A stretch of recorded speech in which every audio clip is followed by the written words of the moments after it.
zašto Klub zastupnika SDP-a na ovoj sjednici neće sudjelovati u aktualnom prijepodnevu i neće postavljati pitanja ni premijeru ni ministrima. Naime, ova je sjednica sazvana temeljem dogovora svih klubova u ovom Saboru da bismo raspravili sve aspekte ulaska Hrvatske u Europsku uniju uoči referenduma ove nedjelje. No, naš Poslovnik predviđa da svaka sjednica počinje aktualnim prijepodnevom, dakle postavljanjem pitanja. Kakva bismo mi pitanja mogli postaviti sadašnjim ministrima koji su tek ušli u svoje urede, koji ih formiraju, osim pitanja kakvo su stanje u svojim ministarstvima zatekli? Što? Da pitamo ministra poljoprivrede da li je točno da su dugovanja seljacima dvostruko veća od onih koje je prikazao bivši ministar? Da pitamo ministra rada da li je točno da se isplaćuju mirovine ljudima koji nemaju dana radnog staža?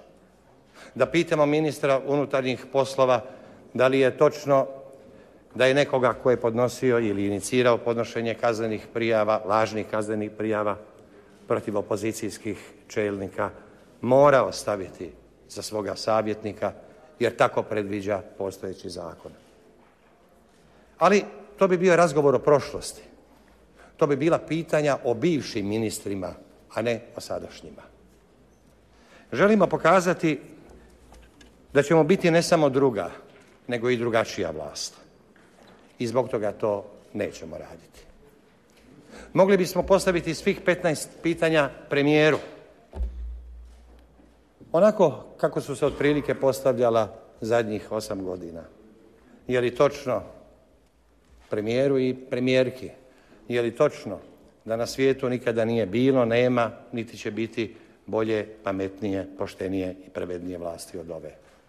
Pa kada bi premijer i premijerka odgovorili da zastupniče, to je točno, onda bi uslijedio frenetičan Kim Il-jonovski aplauz. To nećemo raditi ne danas, to nećemo raditi nikada. Jer želimo pokazati da smo ne samo druga, nego i drugačija vlast. Za svoje uspjehe, ako ih bude, bit ćemo zaslužni i bit ćemo na njih ponosni.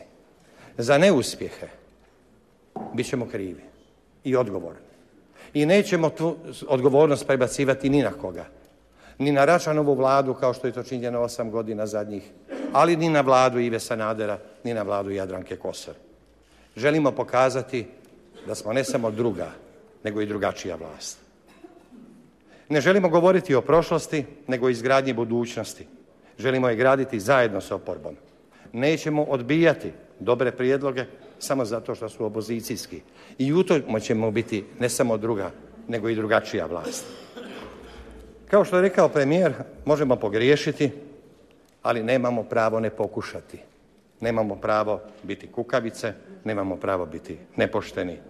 I vas, opoziciju, pozivamo da nam u tome pomognete. Učinimo da ovaj Sabor bude mjesto susreta ideja, kvalitete rasprava, uzajamnog uvažavanja i tolerancije.